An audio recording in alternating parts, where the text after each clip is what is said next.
เขานี่เขากะโอ้น้ำท่วมนาท้องใสได้พี่น้องเอ้ยคนน่ะโอ้ใส่ปลาเข่านะโอ้คนน่ะอืม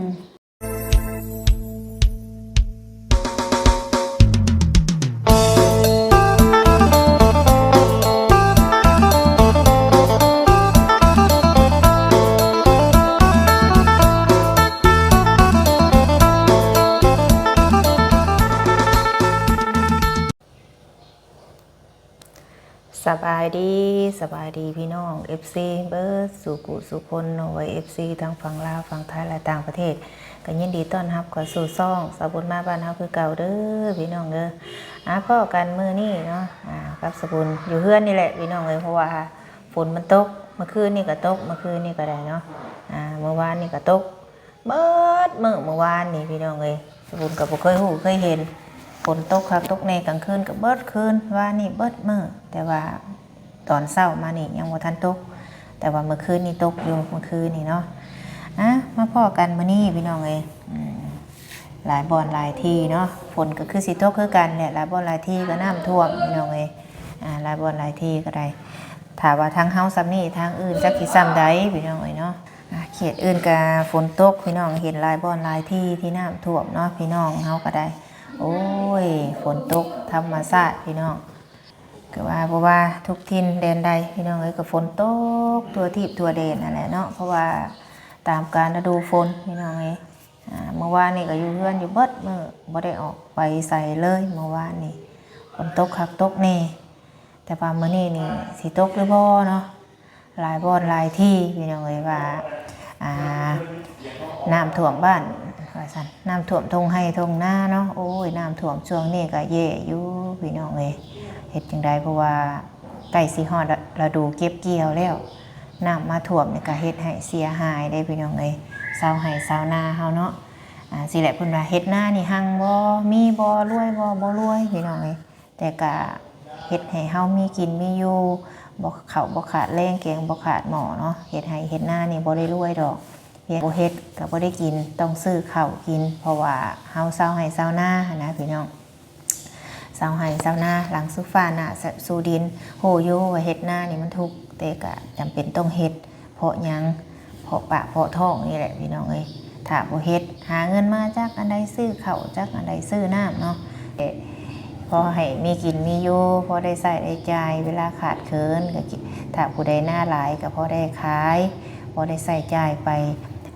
เวียกบ้านการเมืองเนาะถ้าว่าผู้ใดหน้าหน่อยก็พอได้กินจุนเจือในครอบครัวบ่ขาดบ่เคินพี่น้องนี่บางเขตบางบอนบางพื้นที่ก็มีน้ำท่วมเนาะก็พอดีมื้อเช้านี่เห็นท้องใสว่าโอ้ยว่าสันแม่บุญเอ้ยเป็นจังได๋แม่บุญสบายดีบ่เพิ่นทักมาเนาะทั้งสบุญก็ว่าโอ้สบายดีอยู่มีหยังเนาะท้องใสเอ้ยโอ้ยแม่เอ้ยว่าฝนตกบ่ว่าตกคือกันว่าซั่นน้ำท่วมได้นาลูกนี่ว่าซั่นเนาะเอ้าสร้างว่าแท้ว่าซั่นเฮาก็เลยว่าเอ้าน้ำท่วมบ่เพิ่นแม่ก็เลยว่าเพิ่นส่งน้ำท่วมให้ท่วมนาเพิ่นมาให้เบิ่งนี่เด้พี่น้องเอ้ย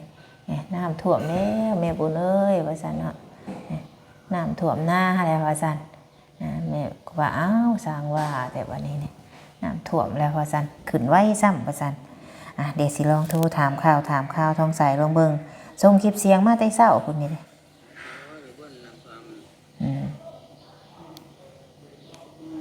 ไปวุ่น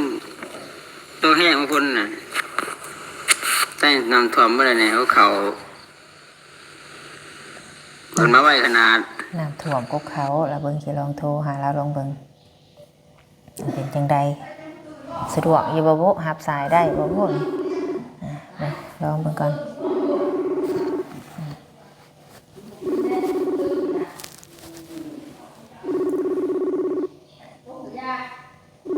บ่รับซ้ำบ่จักมานี่ต้องหาเก็บปลาบ่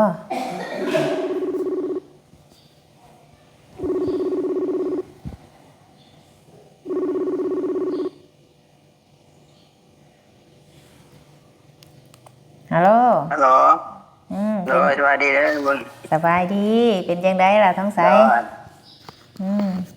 นายกันแล้วก็สบายดีเถอะ สบายดีอยู่บ่ล่ะ โดย เป็นจะได้คือว่าน้ำท่วมใช่บ่ น้ำท่วมเล่นนี่กะ อืม ก็ยืดแล้วน้ำบุกน้ำลดลงนึงน้ำกะ ลงในหนึงแล้ว ฝนตก อยู่เฮือนหรืออยู่นาเดี๋ยวนี้ หน้าเลย ท่วมบ่อเข่าหันหึ ท่วมนิดนึงท่วมมันนั่งตัวนึงนะ ท่วมน้อยหนึง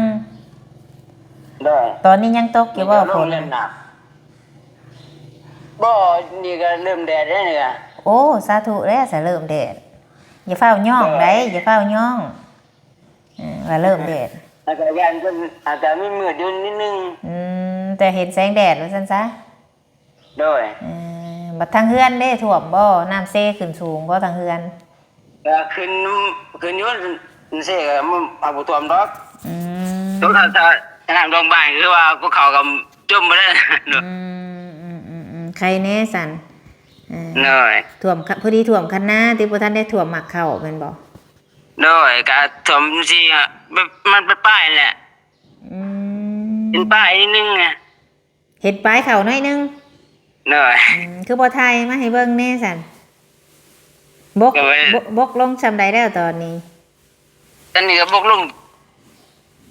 แล้วเตอนั้นเป็นครึ่งหมดแล้วนี่ก็ อืม วันนั้นเต้ากับหอยท่วมบรรจุบนปลาแล้วก็เข้าพื้นเขาก็ท่วมบนปลาก่อนนี่ ขนาดเห็ดอยู่นู่นนะฮะบ่ โดย อืม เอ้ยลุยเปิดกล่องให้แม่เบิ่งไง ไหน เนี่ย เปิดเบิ่งดู เปิดให้ FC เบิ่งดูไหนน้ำท่วมนาเพิ่นพี่น้องเอ้ย ตัวใหญ่ตัวน้อยตัวนี้กางโจ๊กเนี่ยมันดำขึ้นน่ะ มันจะเกลื่อมนี่นะเลยนะ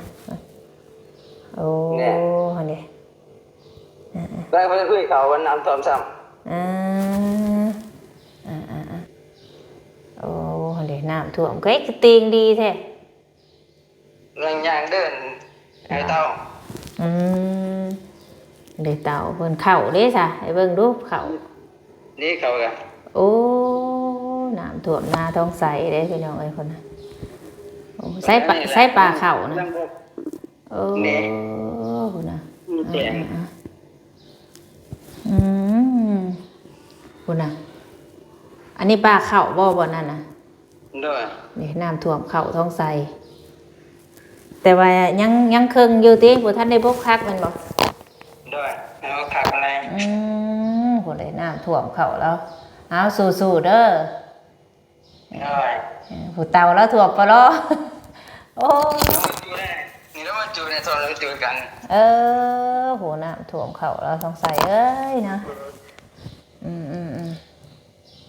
น้ำเพื่อนเขาเต็มไปจูช้ำ พื้นเขาเตรียมบ่ได้จูดใช่ใช้เบิ่งดูโกนทานแล้วขายได้บ่อันควัดมือน่ะ ด้วยขายได้ โอ้น้ำท่วมเข่าแต่ก็ครึ่งแล้วยังเห็นอยู่บ่คันนาน่ะ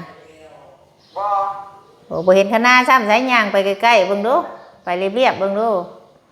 โอ้ ไม่ได้หน้ากำลังนิดเดียวหนึ่งเนาะ โอ้หน้าหมู่ก็ท่วมคือกันบ่ จำบ้านแล้วเนี่ย จักมื้อเลยนี่จักมื้อเลยน้ำท่วมนี่ กำลังน้ำท่วมแล้วกำลังขึ้นมาน้ำนะ โอ้น้ำขึ้นคืนนี่ ด้วย บ่มีบ่จิรอค่ะ บ่จะรออึดทางนี้แม่จะรอแค่อึดนะทางนี้มันคือได้ เนี่ย ท่วมฮอดหมากเข้าพุ่นน่ะท้องใส ด้วย โอ้ แล้วเขากำลังมากำลังสุกเนี่ย เขากำลังสิซุกน้ำท่วมก่อนนี่จักมื้อมันสิบกนี่ การทะเลมันลงนะประเภทเราก็ลงกับพวกมึงเลยนั่นแหละไว้นี่มันจะมาข่าวดินสิเป็นสินั่นเนาะ โอ้ แต่ตัวมาข่าวนั่นเองนะคนบ่ตกมาแน่คนบ่ทันตกมาแต่มันตกมาขึ้นนี่โอ้ยขึ้นแน่ คืนนี่ตกคืนนี่โอ้ท่วมนะเห็นหมากเข้าน้อยหนึงคันมันท่วมแบบนี้จักมื้อมันบกแต่เก่า คนบ่ตกส่งอ่ะมันก็ลงเร็วอยู่น่ะ คันฝนบ่ตกมื้อนี้มันก็สิโลโยบอยู่เนาะ เด้อ สายเปิดกลับหน้าให้คนเบิ่งให้ FC เบิ่งนี่เห็นเจ้าคนนี่เห็นแต่น้ำว่าโอ้เอา ใส่เอาขึ้นมาจบดีแน่บ่เห็นได้นี่ นายยุบได้พระเจ้าจะเรื่องเก่าถึง ใส่เอาถ่ายคลิปได้นี่ใช่คือเห็นแต่อันเดทองใสน้องอยู่หน้าคือเก่ามันมืดบ่มืดฝนบ่ มืดพ้นนี่แหละหมดเลย อืม น้ำเป็นแน่หน้าจะหน้าเป็นแน่ก็เปิดเคลื่อน โอ้น้ำเขาเปิดเคลื่อน จักนี่ก็จะก็เปิดเคลื่อนด้วยยังไงเขาจะเปิดต้องโบราณจะก็เปิดเคลื่อนแห้งนะ โอ้เอาโอ้มื้อเช้าเพิ่นส่งคลิปเสียงมาว่าน้ำท่วมว่าซั่นท่วมคักอะลี เดี๋ยวมันนี่ ท่วมอีหลีบ่ได้ท่วมเล่น เลย ๆเออ จะขึ้นไว้กันนะเอามองอยู่เพียงท่านนั่นตรงกัน เออ นี่รู้ไปมาเนี่ยมองใส่มองนั่นนี่ ยามใส่มองอีกได้อีกบ่ปลาฮะ บ่ได้ถือกันตอนไหนมันต้องยามมองซอง มองสองมองสอง เนี่ยอยู่น้ำเลิกคนว่าเอาบ่ได้เอาบ่ได้น้ำนะ คือเหลื่อมใส่เทิงฟ้าบ่นะคือขาวใส่ อืม ทุกท่าน ว่าก็ต้อง ย่างได้อยู่บ่ปลาแห้งนั่นเออ เดี๋ยวลามน้อยขึ้นมาลามลงนี่ได้ใหญ่ได้บ่น่ะ เออปลาน้ำท่วมเห็นได้ยอดเข่ามันก็สิบ่เน่าบ่เนาะ กะลงมันก็ลงเร็วแน่กับบ่เน่าแม่ดาวก็เตือหอยดาวขึ้นมาบนต้นน้ำน่ะ2มื้อบ่ได้เตือ3มื้อ มันท่วมทุกปีบ่ท้องใส โดย ปี บางทีปีบางปีก็บ่หลายสิส่วนบ่ถึงหอยเขาก็บ่บางทีก็หอยแต่โรงบ้านนึกว่านักกว่านะน้ำ โทรมาโหมันเหลื่อมทั้งเพิ่นนะเอาสู้ๆเด้อเป็นกำลังใจให้เด้อเดี๋ยวก็โยบดอก มีชั่วโมงกัน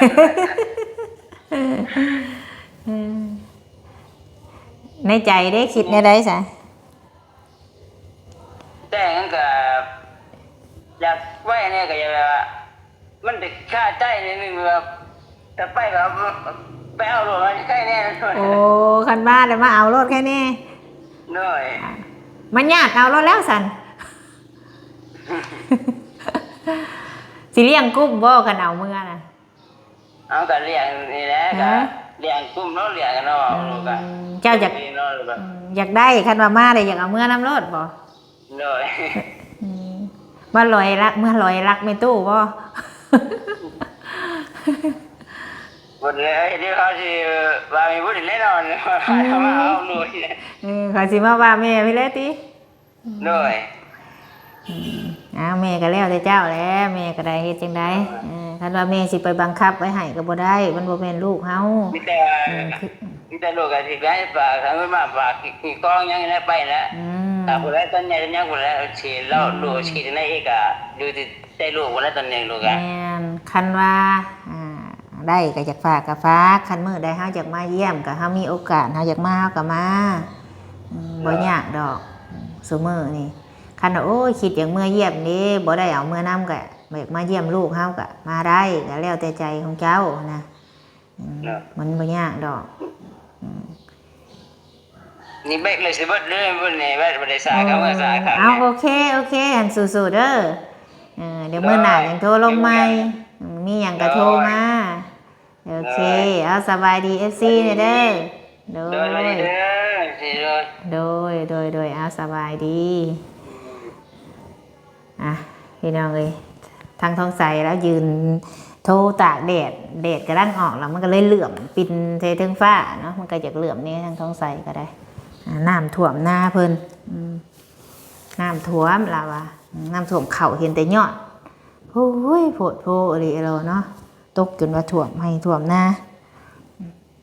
พี่น้องเอ้ยเห็นแล้วก็อีตนเนาะทางท้องใสว่าโอ้กันอยากมาเยี่ยมลูกก็มาเลยอยากเอาเมื่อน้ำเลยแหละวะปกติแล้วแหละพี่น้องเอ้ยเราคิดฮอดเนาะเอาจังใดกะให้กำลังใจท้องใสนี่เด้อพี่น้องเด้อช่วงนี้กะน้ำท่วมเข่าเราเห็นแต่ยอดแล้ววะส่งคลิปเสียงมาหาแม่ตั้งแต่เบิ่งจักโมงบุเพิ่นส่งมานะ